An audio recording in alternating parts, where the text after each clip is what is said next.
Welcome to Open Books, the coziest corner in the world. Grab your favorite blanket, find a comfy spot, and let the magic of storytelling take you into a world of dreams.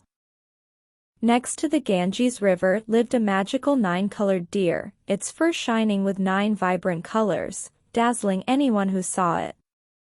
The deer's hooves were as white as snow, and every day it would quietly come to the riverside, enjoying the fresh air, eating the tender green grass by the riverbank, and drinking the clear river water. Around the 9-colored deer was a special companion, a clever crow. There seemed to be a tacit understanding between them, often communicating their feelings by the river. One day, suddenly, a woodcutter drifted onto the river. He held an axe, sometimes sinking into the water and then floating up again. Both the 9-colored deer and the crow felt something unusual and started a conversation. The crow trembled and said, "Look at that woodcutter, what is he doing in the river?" The 9-colored deer watched the woodcutter's movements, anxiously responding, "Perhaps he needs help." "Oh heavens, save me!" I cried out. The 9-colored deer heard my plea and immediately rushed towards me, swiftly swimming to my side. "Quick, climb onto my back!" I urgently shouted. The 9-colored deer obediently let me ride on its back, grabbing my feet with its hands, and bravely swam towards the shore. And so, the 9-colored deer successfully rescued me onto the bank. I struggled to stand up, gratefully looking at the 9-colored deer. "Thank you so much, if it weren't for you, I might have." But the 9-colored deer shook its head gently, as if to say, "Don't mention it." The man circled around the 9-colored deer 3 times, then knelt down, bowing repeatedly. "Good Samaritan, you saved my life. Please allow me to stay here. I am willing to cut grass and fetch water for you every day, to repay your life-saving kindness." The woodsman looked at the 9-colored deer and spoke gently, "I didn't save you to hear your thanks, nor do I expect anything in return. Just go back, as long as you don't tell anyone, I'm fine living here." The 9-colored deer, with gratitude shining in its eyes, softly replied, "Absolutely, I won't tell anyone, I promise." With a smile and a nod, the woodsman watched as the 9-colored deer bounded back into the forest. On a nightfall evening, the queen had a strange dream. She dreamt of a deer with 9 different colored furs, and its feet were as white as snow. In her dream, she urgently said to the king, "Your Majesty, I dreamt of a 9-colored deer. I must have its skin made into a cushion, or I will not find peace."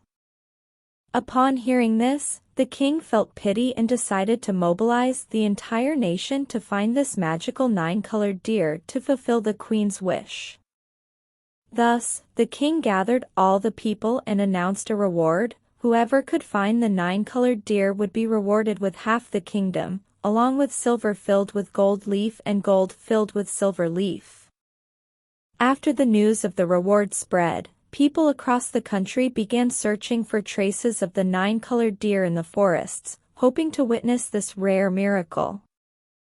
Meanwhile, the king and queen anxiously waited for news in the palace. However, the 9-colored deer remained a mysterious legend, with no one ever seeing its true form. No one knew its whereabouts except for one fortunate person who had been saved by the 9-colored deer. This person alone possessed the secret of the 9-colored deer and became the center of attention for everyone. Oh, what fantastic news! With this secret, I have the chance to become rich, and maybe even get half the kingdom, he exclaimed gleefully. The woodcutter eagerly rushed to the palace and urgently reported this significant discovery to the king. "Your Majesty, I know the whereabouts of the 9-colored deer. You must bring your troops and follow me to catch it, he said excitedly. Upon hearing this, the king was overjoyed. He immediately boarded a carriage and led a large number of soldiers to the riverbank, following the person who knew the whereabouts of the nine-colored deer. At this moment, the nine-colored deer was dozing on the ground, with his good friend, the crow, perched on a tree branch. Suddenly, the crow noticed a group of soldiers and horses approaching in the distance.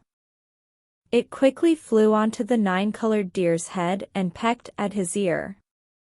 "Crow, hurry, hurry! A troop of soldiers is coming, they might be here to catch you." Upon hearing the crow's warning, the nine-colored deer hastily got up and ran towards the distance. However, it was too late, he was surrounded by the king's soldiers. "King's officer, nine-colored deer, you've been spotted near the palace. The king has ordered your capture." "Nine-colored deer, I mean no harm, I just want to live quietly." "King's officer, by the king's decree, you must come with us to face judgment." The king's soldiers drew their bows, preparing to shoot, but suddenly the nine-colored deer stopped in his tracks. "I made the resolute decision to go meet the king personally because I had some important words to say to him. In front of the king, I asked, 'Your Majesty, who informed you of my presence here?' The king hesitated for a moment before answering, It was him." It suddenly dawned on me, it was him.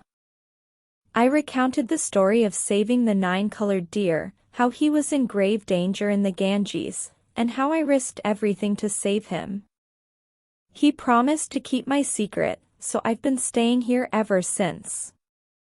The king, upon hearing the nine-colored deer's words, was furious. He questioned me, "The nine-colored deer saved you, why would you want to harm him?" I hastily explained, "Your Majesty, I had no intention of harming him, I only wanted to protect him from danger." After a moment of calm, the king ordered his soldiers to clear a path and released the nine-colored deer, issuing a command, "From now on, no one is allowed to capture the nine-colored deer." However, because the woodcutter couldn't get the silver grains from the Golden City, and the Golden City's golden grains weren't distributed to half the country, the king, still enraged, ordered his soldiers to tie up the woodcutter and throw him into the Ganges. It was an unexpected ending, leaving one feeling deeply sorrowful. That's the end of today's story. I hope you'll listen to this and fall into a deep sleep. If you enjoyed tonight's story, please like, subscribe and share this for us before you go to bed. Sleep tight, dream big, and may your night be filled with the most sweet dreams. Good night, my friends.